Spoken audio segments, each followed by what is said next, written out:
Hi everyone, my name is Natasha Belfort and this is Becoming It Anyways. So as you can see from the title of this video, today we are going to talk about how you're not asking for too much, you're just asking the wrong people. For example, you wouldn't walk into McDonald's and order a ribeye steak cooked medium rare, right? Because obviously they don't do that there. You know that the only burgers that they have are going to be low quality, cheap stuff, right? Obviously we all know this. And it's the same with people, if I go to someone who doesn't have any emotional intelligence, doesn't have any loyalty, doesn't have any empathy, right? And I tell them my issues and I expect them to, support me or be there for me, or at least not betray sensitive information, but they don't have that capacity, then I'm not asking for too much, I'm just asking the wrong person. The same goes for relationships. For example, if I have certain standards how I want to be treated specifically to me, because I know that, different women want different things, but I want these specific things. I feel like I deserve this kind of respect or princess treatment or whatever. If I go to someone and I tell them this and they go, no, that's too much, I need to find someone else to give me that. Because at the end of the day, guys, you're never going to be able to change someone or try to get something from someone that isn't willing to give it to you. I feel like, again, this ties into, don't try to change someone. I feel like in this society, it's so normalized to try to change people. And I think it's disgusting, honestly, because why is it anyone's responsibility to try to help someone, especially when they don't want any help? I see this with women a lot, where it's you meet a man that you see their potential. Do you know what their potential is? It's what you would do in their situation that you're projecting onto them. But they aren't that. They aren't that person. And so society has taught us, especially women, to find a man and try to, turn him into, your little project.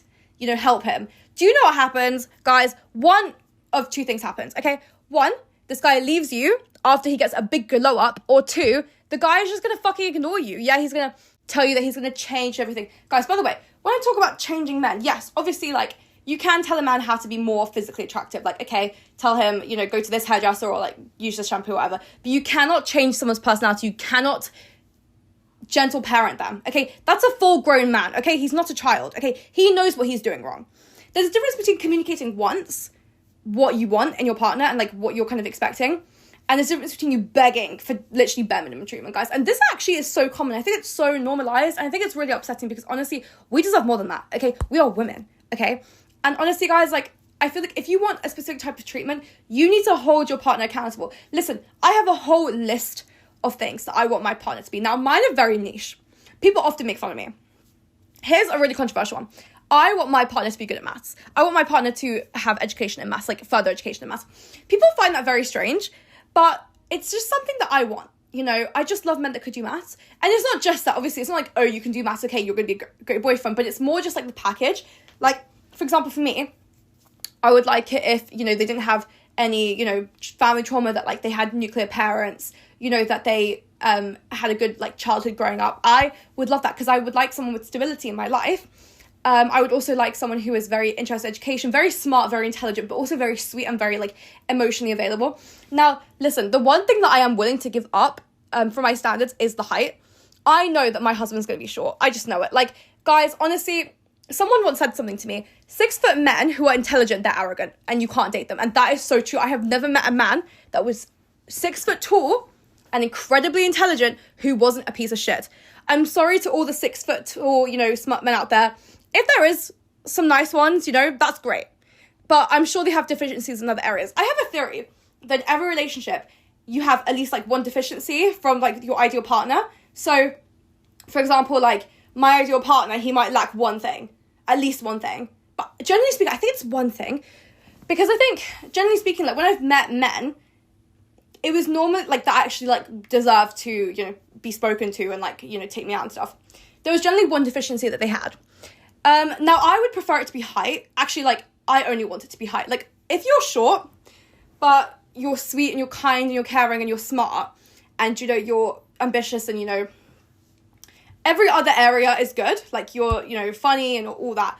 That's fine. Now, I feel the hate on short guys, I used to be a short guy hater. I used to be oh my God, I would never date a short man because they wouldn't date a woman if she wasn't pretty. Now, that might be true. But at the end of the day, I've been with short men and it's not that bad. You get used to it. Honestly, when I had to switch from a short man to a tall man, I actually was this is weird. Because basically, the first time I was ever with someone, they were 6 foot tall, right? Actually more higher than that. They were fucking tall, right? And I loved it. And I grew up being oh my God, that's my ideal height. And then I dated someone else, and they weren't tall. And I feel like after a while, you just don't really care. Like, even if they're shorter than you, I have never dated someone shorter than me, but honestly, like, if they were good, like, if they had every quality, but they were shorter than me, or, like, they were, like, look, like, just the smallest bit taller than me, like, honestly, I wouldn't care, guys. Because at the end of the day, life is too short, okay, to disregard men for the stupidest reasons. Like, there are a lot of reasons to disregard men, but I just genuinely do feel like height is not one of them. Obviously, there's this whole debate about, like, weight and everything, but, maybe I'll go into that in another video, I don't know, because I don't even really know my opinions on that. But generally speaking, I know that my husband's probably going to be short. But again, like, listen, guys, I actually fucking love being alone. Like, I'm not even kidding with you. Like, when I'm alone now, my peace is just so unmatched. Like, I just fucking love it. I can't explain it. Like, when no one's at home, when no one's harassing me, no one's, you know, messaging me, like, actually, I don't mind messaging. I used to be really extroverted. This is why I'm saying this. It's because I used to literally want to go out all the time with a big group of friends. But I have since learnt that majority of people are incredibly toxic. And in the sense of, like, not in the sense, like, they're terrible people, just in the sense they have very bad habits and, like, traits. And a lot of people don't really care about you, you know, and that's the truth. And I kind of realized, like, I would rather have, like, a small amount of people who genuinely care about my friendship and have showed up for me than have a bunch of friends that don't. I've definitely had both, and I would definitely recommend, like, having a small circle of friends is the best option. Like, even me and my best friend, like, she has a full-time job, so I don't really see her that much. But when I do see her, I fucking love it. Like, my best friend, oh my god, guys, like, I could actually do a whole podcast with my best friend. Like, she is amazing. Like, I have never met anyone that I loved more than her. I'm not even gonna lie, like, amazing. We even went on holiday together recently. Guys, you know, like, when you go on holiday together, that's pure friendship, because you guys have to put up with each other a lot. So, yeah, but guys, like, honestly, I fucking love being alone. And I feel like I was one of these girls, because I have an anxious attachment, right? I was obsessed with having a boyfriend. I was like, I must have a boyfriend. Now, I'm not saying that I don't talk to men, you know? Obviously, I text men, and sometimes I call men, and, you know, but it's never like, I never put a fantasy onto them. I'm never like, I used to be like, okay, you're gonna be my boyfriend. But I don't really care if this person's my boyfriend or not. Do you know what I mean? If he shows up and I can see, like, oh, he's actually, like, a genuinely sweet guy, then yeah, I could date him. But honestly, guys, like, I'm not desperate. Like, I don't care. Do you know what I mean? Like, I literally know if this man ghosts me, or this man leaves me, or, like, if I stop being interested in this man, another man will come. Guys, it's like this, okay? It's like buses, okay? Men are everywhere. And I know that there aren't a huge amount of, you know, great men. Like, they do say a good man is just the average woman. Like, that is so true. Because honestly, like, say, for example, you have a man who's, like, he's emotionally intelligent, he's sweet, he's funny, you know, he cooks, he's very warm and loving, and, like, you know, that's literally the average woman, guys. Like, that's kind of scary. I'm not saying that men aren't great, okay? There are lots of great men out there. I know that. I've met great men. It's great. But, guys, we have to be open-minded. We have to know that, like, the first interaction you have with a man, that is, by the way, the best version of himself that he's showing you. Because, obviously, like, in order for a man to get a girl, he has to present himself the best kind of Photoshop version, if you will, you know? He's not showing you everything, right? So if you're not getting along, or you don't like what you're seeing then, like, I once went on this date with this guy, and I told him beforehand, I don't like men that vape or smoke. I don't like men that drink that much. Like, I don't mind a little bit. Like, alcohol is, like, okay, like, a little bit. But, like, I'm really against, like, any substances, like, anything. Because I've never taken them myself. Because I love myself, and I would never do that to myself. And, you know, people can do whatever they want, but my partner will not do these things. Like, and it's not just, like, I'm going to enforce that. It's, like, my partner's just not the kind of person to do these things. You know what I mean? Like, that's what I mean. So, I specifically told this man, right, I don't like it. I thought this man was my type because he kind of fit the genre that I like of a man, right? Or at least, I mean, to be fair, I don't even really know if he did. He might have just pretended to. But we went on a date, and he was nice, but oh my god, this man had vaping addiction and a gambling addiction. This man took me to the casino twice, guys. Twice in one date. And also, on this date, he kept fucking talking about the casino. Like, so when we first went on a date, you know, we met up, and then, like, we passed a casino, and he was like, oh, do you want to go in? Like, you know, we have a bit of time before the dinner reservation. We were eating at this, like, nice Italian restaurant. And I was like, okay. So we go inside, and it was fun, you know. It was like, oh, I've never been in a casino before, you know. And he puts down a bet, and he won, like, £30. And he was happy. And I was like, oh, this was really fun. Like, you know, it was good. And then we went to dinner, and then after dinner, we were like, with lunch or whatever, we started walking around. He was like, oh, let's find another casino. And I kid you not, this man was, like, looking for a casino, like, most of the time we went. So I was kind of like, okay, so I went to another casino with him, and he lost money. It was so embarrassing, guys. I was like, and I had to kind of stop him. I was like, don't put any more money down. Like, what are you doing? Like, guys, people who go to the casino during the day, like, those people are scary. There was, like, a man who was, like, raging next to us because he had lost, like, $5,000 or something. Guys, like, people who go to the casinos are actually, like, one of the biggest, like, scariest places that you can go because they have no clocks and no windows. And it really sucks you into, like, guys, I love Monopoly, right? Like, I'm a bit of a Monopoly addict. I fucking love Monopoly. I play, like, 5 Monopoly games a day on my iPad. But, obviously, like, so I can understand, obviously, I know the psychology behind gambling addictions, right?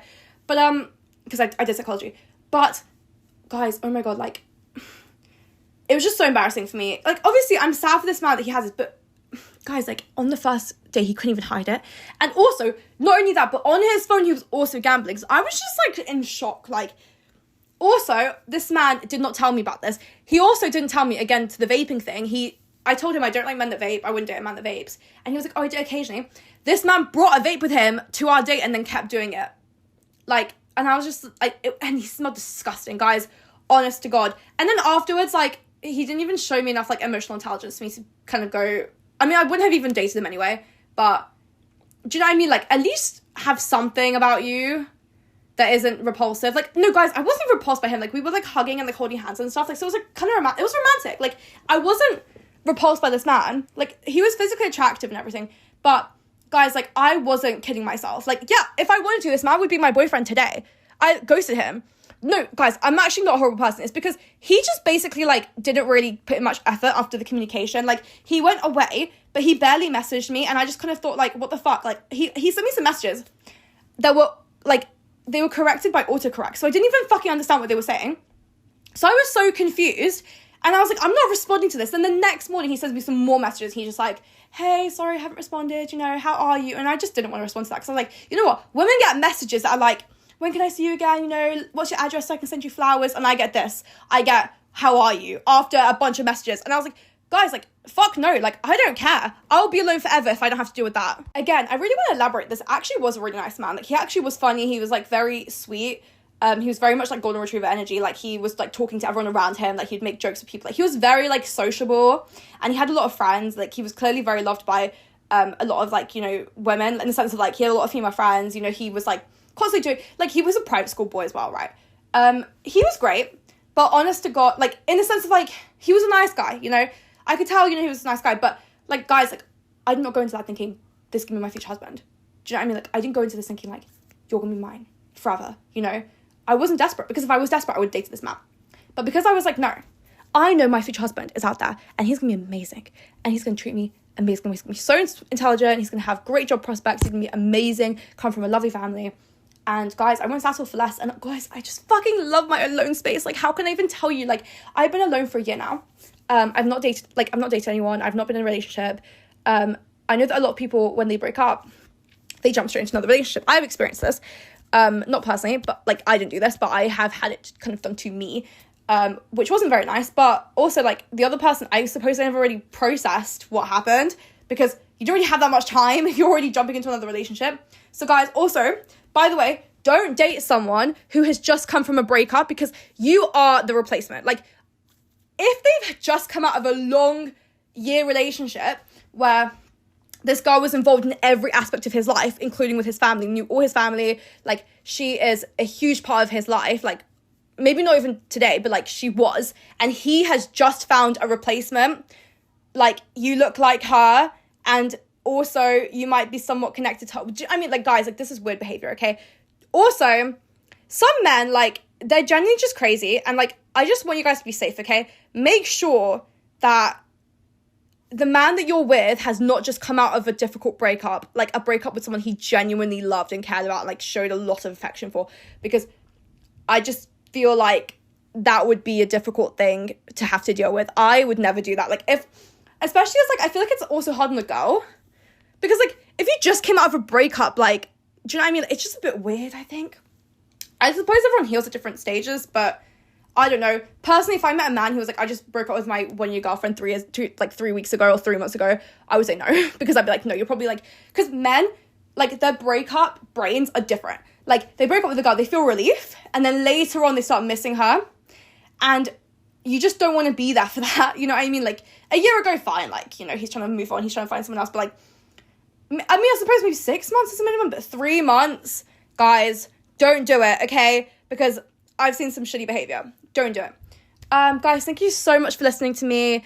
Thank you so much for your support as well. My name is Natasha Belfoot, and this is Becoming Her Anyways.